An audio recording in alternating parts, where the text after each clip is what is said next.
Pilipinas, magandang araw po sa inyo, ka-coffee, Luzon, Visayas at Mindanao. Kamusta po kayo? Naku po, si Sara Duterte talagang nabugbog na ito ng kamalasan. Alam mo kung bakit? May kaso na naman po na isinampa sa ombudsman kay Sara Duterte. Naku, ka-coffee, ginawa nyo na lahat yan pero parang walang nangyayari kay Sara Duterte, hindi nakukulong. Sabi ng mga dilis. Sabi ng ibang tao din, netizens, no? Huwag kayo mag-alala. Malapit na po yan.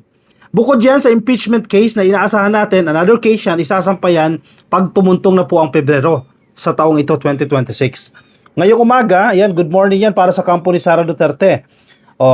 Yung grupo nila Trillanes at ng Civil Society, Trillanes at yung Civil Society Group, nag-file po sila ng plunder. Bigat nito, Plunder, ha?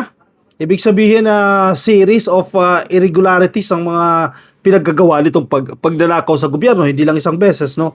Graft, plunder, graft laban kay Sara Duterte. Bukod pa ito sa mga nauna nang isinampahan ng ibang grupo dyan sa ombudsman. O di ba, 16 lawyers. Si Sara may 16 lawyers daw sa impeachment. 16. Syempre, may nag-file din sa ombudsman ng isa pang case bukod yung kay Trillanes. Sige, hire ulit siya ng 16 lawyers. O ito na naman yung kay Trillanes. O hire ulit siya ng 16 lawyers. Ilan na yan? 48 lawyers na yan. Ang daming abogado, no? Saan kukunin ni Sara yung pera na yan kung hindi yun ini-sponsoran ng mga kasabwat nila noon? Former Senator Antonio Trillanes and members of the Civil Society Group have filed plunder and graft complaints against Vice President Sara Duterte patungkol po dito sa misuse of her office's confidential funds and other anomalies during her stints as Education Secretary and Davao City Mayor. So, hindi lang pala itong panahon na siya ay Vice Presidente na, no? May mga irregularities din pala, may mga anomalya din, allegedly, no? Noong mayor pa lang ito ng Davao, ay marami-rami na rin pong anomalya. So yan po ang kinakalkal na ngayon at yan din po ang isinampang kaso dyan sa ombudsman. Mabigat yan, ha? Yung paggastos lang ng hindi tama sa confidential funds, actually, marami nang napatunayan dyan ang tawag niyan, Quadcom ng House of Representatives. Marami na sila napatunayan dyan, eh. Pwede magamit yan ng grupo nila Trillanes, no? Kasi available online naman yan. O kumuha sila ng authenticated copy ng transcripts, magagamit nila yan bilang ebidensya laban dito kay Sara Duterte. Trillanes and members of the Silent Majority TSM, yan yung bagong grupo, no? Silent Majority TSM, the Silent Majority. Ito kaya yung kumain ng isang araw sa isang restaurant. Ito kaya yon. Lodged the complaints before the Office of the Ombudsman ngayong araw po, Miyerkules. Sa isa pong statement na inilabas nila sa media, ang sinasabi po ng founder ng TSM na si Jocelyn Maria Acosta, pinapaliwanag niya that the newly filed complaints builds on the earlier case involving the alleged misuse of confidential funds submitted by civil society groups in December 2025. Okay, may kaugnayan din pala yan doon. Kumbaga yun din ang pinag-ugatan ng kanilang mga grounds. Yung mga nauna na pong naipasa noong December 2025, ito pong bagong ipinasa, umuugat din pala doon sa mga nauna nang naipasa. Ano po yung nilalaman ng mga kaso? The new complaint covers alleged irregularities during Duterte's term as Secretary of Department of Education. Napakaraming anomalya dyan. Di ba? Yung sa laptop lang, sabi niya, ginamit namin ang confidential funds para matukoy na si Saldico ay may kaugnayan dyan sa laptop scandal. Anong nangyari? Di ba? O dahilan lang yan? Kasi, kung nalaman nyo, based on your findings sa confidential funds sa si Saldico, sana hindi pa siya nagtatago that time, nakasuhan na ninyo. O baka na-aresto pa. In short, nag-aalibay lang kayo na ginamit yung confidential funds. Dahil sa totoo naman, ang daming report na naglalabasan. Sino yung mga Mary Grace Piatos na yan na sinasabi ninyo pinagamitan ninyo ng confidential funds? Sila Kokoy Villamin. PSA na mismo nagsabi, Philippine Statistics Authority na mismo nagsasabi, yung mga tao na recipient ng confidential funds, hindi nag-exist.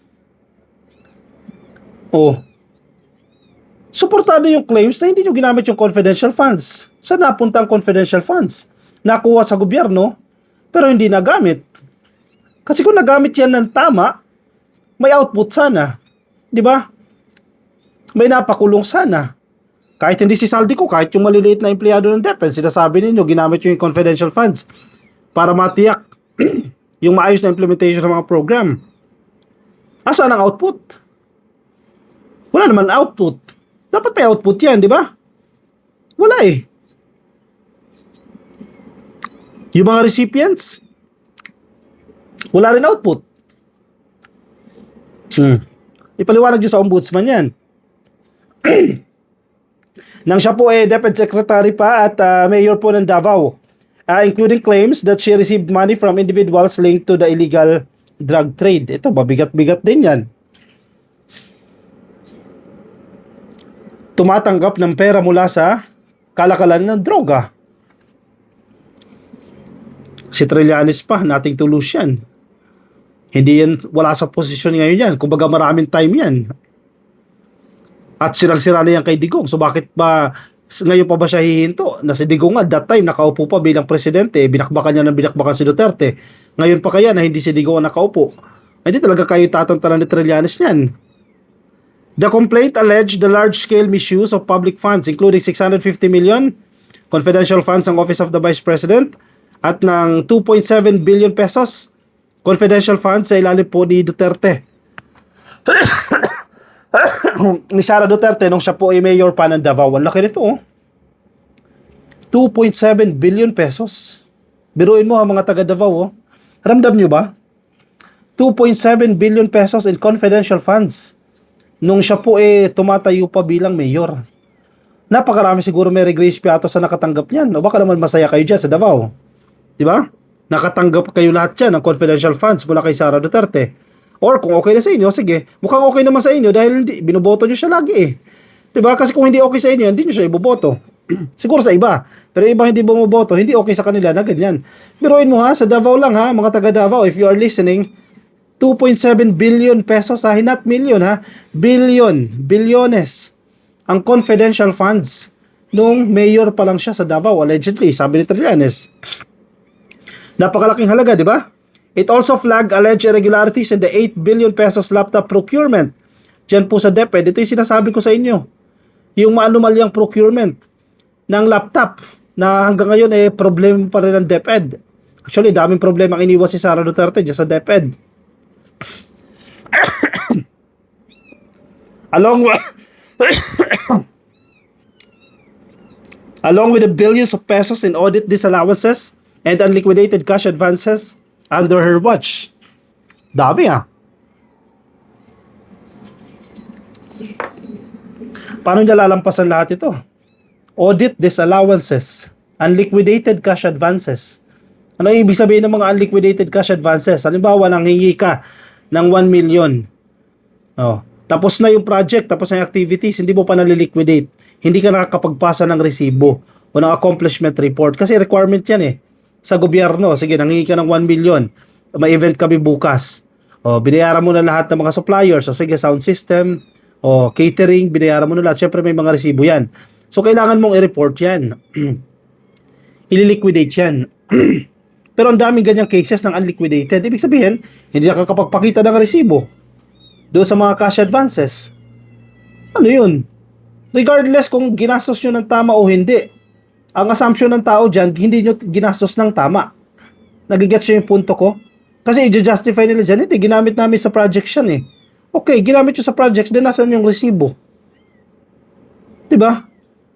Kasi hanggat hindi nyo napapakita yung resibo, kahit ginastos nyo yan ng tama, ang assumption namin dyan, hindi nyo inayos yung paggastos dyan sa pondo na yan. Kasi wala nga kayo mapakita na resibo. As simple as that. COA yan. COA ha. COA disallowances yan. COA ang nagsalita niyan. The complaint further claimed that only 192 classrooms were built despite a target of more than 6,000, raising accusations of graft and gross incompetence, as well as Duterte's alleged failure to declare more than 2 billion pesos in assets in her statement of assets, liabilities, and net worth, with complainants described as ill-gotten wealth. Naku po. Ang bigat nito ha. O, dito muna tayo sa classroom. 192 classrooms lang daw po ang naipatayo. Ang target is 6,000. Okay, sige. Mapapalagpas mo pa yan eh. Kasi ganyan din naman ang nangyari ngayon. May ibang mga issues kasi, no? 6,000? 192 out of 6,000? Ang baba niyan ha. Ito yung pangalawa. Hindi pagdideklara ni Sara Duterte ng 2 billion pesos. 2 bilyones ha. Not million ha. Billion sa pinag-uusapan natin dito. Sa kanyang SALN. At tinatawag ng grupo na ito po ay ill-gotten wealth. Nakaw na yaman. Eh kasi, ba't di mo nga naman dineklara dyan? Kung wala kang tinatago dyan, bakit hindi mo dineklara?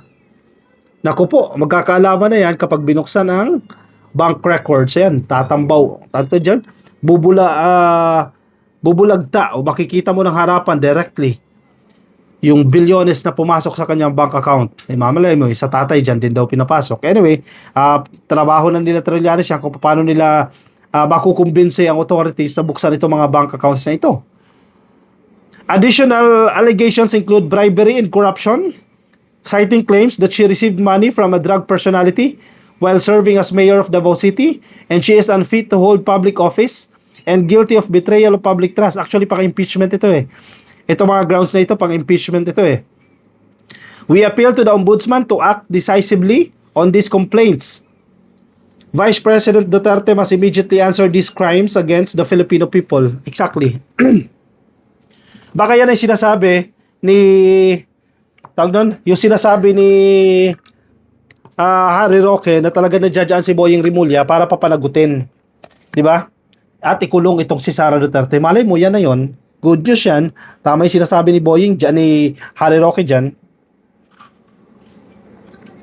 Di ba? Baka yan na yon. Isa pa, Ramil Madriaga. Yung mga binitiwang statement din ni Ramil Madriaga, hindi rin pwede basta-basta na lang i-disregard yan ni Sara Duterte dahil mabigat-bigat din po yan. Di ba? No, sworn affidavit yan ha. Nilagdaan niya mga yan. Yung statement na yan ni Ramil Madriaga, hindi kagaya ni Zaldico at ni Gutesa. Hindi maayos man lang yung affidavit. Itong mga testimonya ni Ramil Madriaga, baka magamit din para makulong na itong si Sara Duterte. Hoy, isang malaking good luck talaga. I-ready nyo na ang inyong mga dagdag na abogado para sagutin ito sa taong bayan. Nagkasala kayo, kailangan yung managot. At kung mapapatunayan, kayo ay makukulong. Swerte pa rin kayo dahil may due process po itong administrasyon na ito ni PBBM. Binibigyan kayo ng opportunity na makapagsalita. Yung sinasabi ni Bong Revilla na parang walang due process, imposible. Sa gobyerno na ito, wala pang due process. Nagagalit na kayo iba kasi ang tagal daw kahit mabilis naman talaga. Ang tagal daw bago may makulong.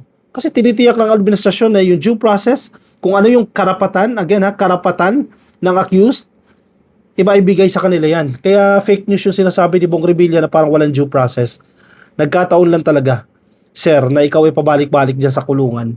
O siya, sige, i-komento ang inyong opinion, reaction dyan sa comment section para mabasa po ng iba natin mga ka-coffee. Yung mga nasa Facebook, yung boses natin pumipiyok konti no?